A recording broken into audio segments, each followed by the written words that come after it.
Bonus demografi. Peningkatan perempuan guna memantapkan bonus demografi. Nah, di sini ada latar belakang bonus demografi peningkatan perempuan guna memantapkan.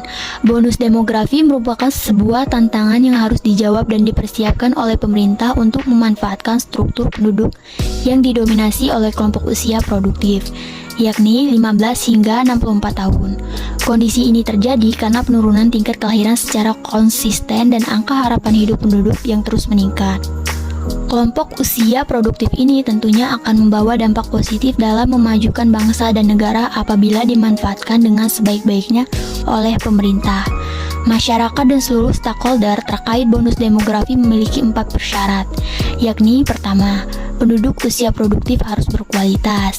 Yang kedua, partisipasi perempuan dalam pasar kerja harus ditingkatkan. Yang ketiga, pemerintah harus menciptakan sebanyak mungkin lapangan kerja. Dan keempat, tingkat kelahiran harus dikendalikan. Nah, selanjutnya di sini ada tantangan bonus demografi. Tantangan ini sangat diperlukan pengembangan dan penguatan dalam bidang pendidikan, kesehatan, dan politik untuk membangun daya saing, kualitas dan karakter masyarakat. Serta ada 4 aspek analisis gender, yakni dalam hal akses, partisipasi, kontrol, dan manfaat. Namun pada kenyataannya saat ini masih terjadi ketidaksetaraan gender dalam bidang pembangunan di ketiga sektor tersebut. Seperti semakin tinggi jenjang pendidikan, semakin rendah partisipasi perempuan bidang pendidikan. Indonesia tidak mampu mencapai target MDG dalam hal kesehatan ibu. Berdasarkan hasil survei demografi dan kesehatan Indonesia SDKI 2012, terdapat kenaikan angka kematian ibu AKI dari 228 menjadi 359 per 100.000 kelahiran bidang kesehatan. Dan menurunnya keterwakilan kuantitas, potensi perempuan dalam ketenaga kerjaan lebih besar dibandingkan laki-laki. Namun potensi tersebut belum dioptimalkan peran dan partisipasinya dalam pasar kerja.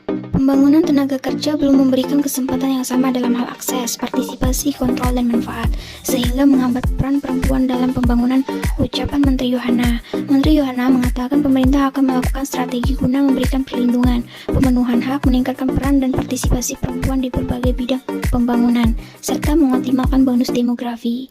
Nah, di sini ada cara mengoptimalkan bonus demografi, yakni yang pertama, meningkatkan pelaksanaan kebijakan pembangunan yang berkesetaraan gender. Yang kedua, meningkatkan peran serta seluruh komponen bangsa dalam pelaksanaan pembangunan pemberdayaan perempuan.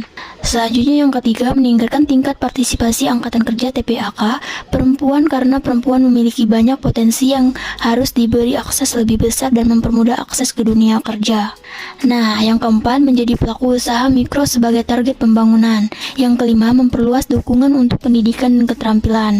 Selanjutnya yang terakhir, yang keenam, membuat peraturan perundangan terkait pekerja di sektor informasi untuk memberikan perlindungan dan jaminan kesejahteraan bagi perempuan pekerja agar mereka mendapatkan pekerjaan dan penghidupan yang layak. Kesimpulan, bonus demografi merupakan sebuah tantangan yang harus dijawab dan dipersiapkan oleh pemerintah untuk memanfaatkan struktur penduduk yang didominasi oleh kelompok usia produktif, yakni 15 hingga 64 tahun. Ada 4 aspek analis gender, yakni dalam hal akses, partisipasi, kontrol, dan manfaat.